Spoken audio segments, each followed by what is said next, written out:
How doing? Dr. Miller with a topic video. So stay with me on this one. I think this is often a lost concept when it comes to diet and exercise, fitness, training, whatever it may be. When we think about what diet, what training methods should I follow, okay?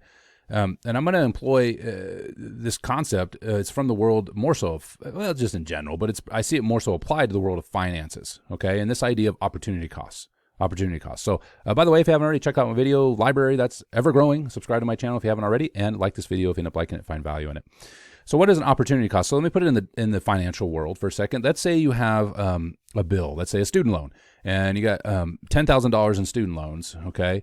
And you could take all the money that you make and pay off that loan as you go and pay it out faster than you need to, okay? There's value in that, of course, but if you, and I'm not giving financial advice, I'm just using it as an example, okay? I'm not going to go down that road. This is just an example. Let's say you have the $10,000 though, and you're like, well, if I can make payments and I could take the other part of that $10,000 and invest it and make 10%. So if I paid off the loan, I would lose out on opportunity costs. So I paid the loan off, but I had the opportunity to make 10% and pay the loan off as I went. That's an opportunity cost lost. And so while it wasn't necessarily a bad thing to pay off the loan, again, this is not financial advice. I don't care what you do with your loans. But you get the idea that I could have took that $10,000 or however much the student loan is. Let's say it's $500 a month or whatever. You took the other $9,500 and invested it, and maybe it makes enough interest you can make your monthly payment. Okay, in some ideal world somewhere on a galaxy far, far away. Well, the same thing you can apply to dietary and in fitness. So if the student loan is kind of the baseline decision that, hey, this would clear off the $500 a month that I would make, the bill costs me, it's kind of the fundamental like good decision, if you will. I'm not saying it's the right decision in this situation. I'm just saying it's a good decision if followed. It's not a bad decision. But you might make more money if you did the other way. So there's an opportunity cost for paying off that bill earlier. You pay the opportunity to make more money. Now you could also say you risk, right? Well, what if you lose money? Well, that's a good point. Okay. But that's an opportunity cost. I could have used this money elsewhere. All right. I could have, instead of locking it up, like, the whole thing, like paying your house off early, right? Okay. So you get the idea. Let's say they apply this now to the dietary world. So many people bounce around between diets and training as well. Okay. I said training. That I think it's more so diet. So let me stay there just for a second. With diet, if I follow a popular diet, let's say keto, okay? I'm just picking on it because it's recent. It's the hot one right now. There'll be another one. It was paleo before, and then it was zone diet before that, and there was eat all the SnackWell cookies you can before that. So if you follow the keto diet and it works for you for a time, okay, let's say you lose 25 pounds, but you find that the diet is no longer something that you can follow, and you get off of it and you regain the 25 pounds, or even if, let's say you only regain 15 pounds, so you lost 10 pounds. And in the process of doing this was about a year and a half of following keto. Okay. Well, what if you would have followed a conventional diet with balanced macros, okay, and just working on caloric restriction? Maybe not even caloric restriction all through the year, but there was times maybe you cut for 12 weeks, and then you went to a maintenance and you cut again. And all the while you were developing good dietary habits that were also for the long term. In other words, you're going to maintain this diet forever. It wasn't like, well, this is just to lose some weight, and then I'm going to hopefully be able to switch over to my old diet and eat cheeseburgers again. And then you do that and you gain all the weight back, or you gain a portion of it back. And in the meantime, you've been suffering through some really bad workouts, and your training isn't what it used to be because you don't have carbs and so on. So in other words, you're incurring opportunity costs that you could have just followed the tried and true way of, hey, why don't you work on keeping the macros in balance instead of omitting a macro, making one quote unquote evil. Why not just stick with macros and reduce the total caloric load and improve the food you eat, right? If there is a baseline, that's like paying the student loan off. We know that works. That's a pretty strong statement, I realize, but we do. We know it works. Like if you cut calories, right, it works. If you eat healthier food, it works because you cut calories. The healthier food means less energy density, which means you cut calories, right? And you're going to feel fuller. It's easier to cut the calories. In fact, it could be effortless if you can up all your food health up. I'm not talking about even organics and all this stuff. I'm just talking about instead of eating all your carbs through table sugar, through drinks and etc., you eat real fruit. Like you're still eating that kind of thing, okay? That's the baseline. Instead of doing something exotic like the keto diet, and I'll call it exotic just because it's outside of this kind of basic pay off the student loan. Now we're saying, well, I'm going to put it in an option and try to double my money. Okay. Well, you might, but then what, right? If you end rebounding and gaining everything back, right, you're going to have some opportunity costs. Okay. The opportunity cost in this case, and this when applying it to the diet now, is that you missed out on the development of good behavioral change, behavior change that occur, in structuring a normal, quote unquote, normal balanced diet, that food that you like to eat, and even working in meals like the cheeseburgers that you like, and losing weight over time, then going off the rails in keto, rebounding, and then finally returning to this baseline diet, which a lot of people, that's a big statement. I've seen people do that, right? It's kind of like you got to go through the woods first before you realize, all right, then I don't want to walk through there anymore, right? I get clients like that quite a bit, right? That, I've tried keto, I've tried this, I've tried that, and some of them have a laundry list of diets. I've tried them all, South Beach, the whole gamut.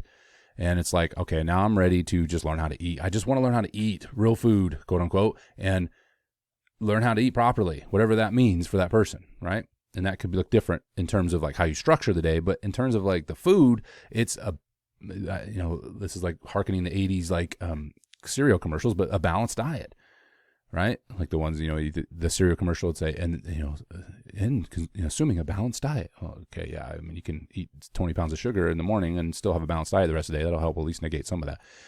So I hope that makes sense, is that why not just do what works, okay, and not incur opportunity costs? Don't waste 2 years chasing an exotic diet that may or may not work when you can just stick with what does work. Okay. And I know in my analogy with money, it kind of is opposite of that, right? Like the opportunity cost would be lost in not paying off the loan, okay, to make more money. But in this case, the opportunity cost is you could have spent a year and a half developing a good diet with real food that you can do the long term. And instead you spend it on something that may produce results for the short term. But at some point you may find that you want to return to a balanced diet and you haven't put that year and a half of work in and of changing your mindset. Now, training is a little bit different.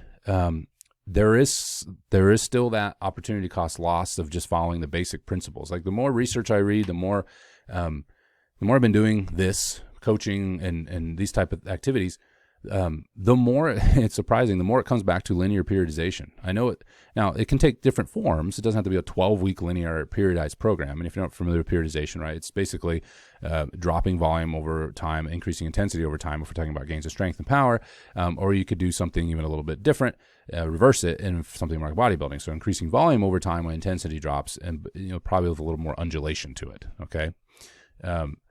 But the point is that it's that simple. Like that's the most effective I've seen over and over again. All these intricate models of training, and some of them are useful when you talk about athletes that are international athletes. Like I always tell my lifters, and if everyone becomes an international weightlifter, I'm seriously going to find somebody else for them to coach them. I don't have the time to work with an athlete that needs that kind of programming.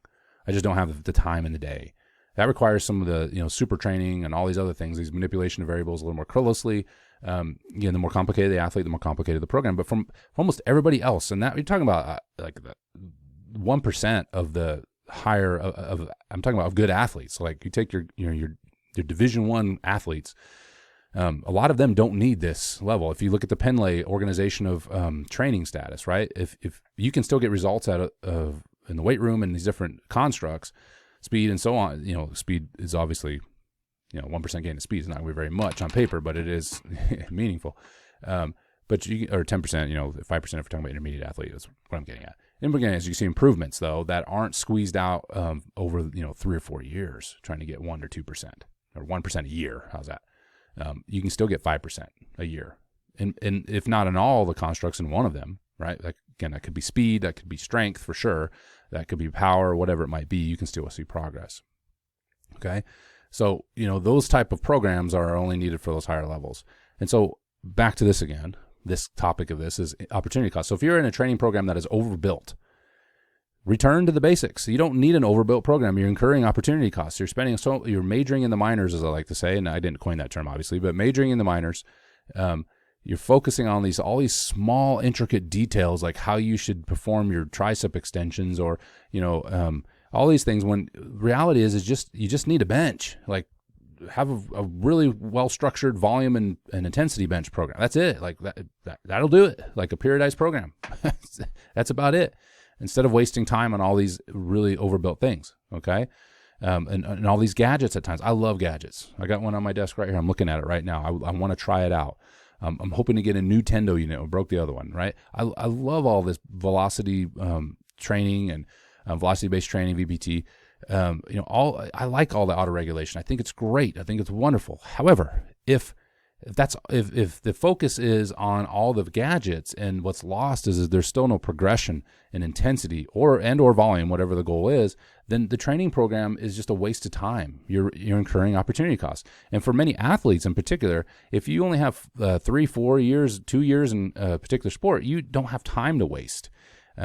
You don't have time to waste to burn a training cycle on something foolish that has no foundation or has very little foundation in gadgets and all this other stuff, right? So what I encourage is when you're assessing a diet, assessing a training program, and I think some rotation in training programs is fine, but it has to make sense, right? Both of them have to make sense. And ask yourself, if I do this exotic diet, is it going to produce a greater result than following what we know is conventional, approach with diet? Cut your calories, do it in blocks, right? So you don't rebound, so you don't get to the point where you want to eat everything, right? Do it 8 weeks at a time, whatever you can tolerate, 6, 8 week, 12 weeks at a time max, where you're doing cutting and then get off, and so on and so forth. And doing it with food that you already eat and just upgrading that food perhaps, right? And I don't mean all the organics and all the exotic stuff. I'm talking about just looking at fundamental things like instead of eating a whole bunch of deli meat, which is, better than eating no meat, okay? I'm going to eat, grilled chicken, right? Instead of, again, drinking all my carbs, I'm going to eat them, right? I'm going to try to work more fruit in, all right? I'm going to look at my fat sources. I'm going to move away from saturated fat and move to things like nuts and nut butter. Still delicious, wonderful, right? Those are the things I'm talking about. And those are behavioral changes that you can make for the long term. Instead of going on some exotic diet, again, meaning outside of what is quote unquote normal, and then having to figure out how am I going to return back to quote unquote normal when that comes. And I haven't done any work to adjust. All right, I'll stop there. I'm starting to talk in circles. I think you get the idea. I hope that makes sense. Perhaps that resonates with you. You see it in your own kind of experience with diet and training. Leave me a note in the comments, or obviously tell me I'm full of crap too, because that's a high likelihood. But this is something that's been on my mind when I look at, when I look at what's going on. It's like, I'm going to try something, but you tried it for a year and it was a waste of time and money and resources that you could have spent doing something that you could have did for the long term. That's an opportunity cost. All right, I'm sure my analogy with the financial world was, it didn't work. It was a little bit backwards, but I think you get the idea, and hopefully that you find value in this. All right, that's it.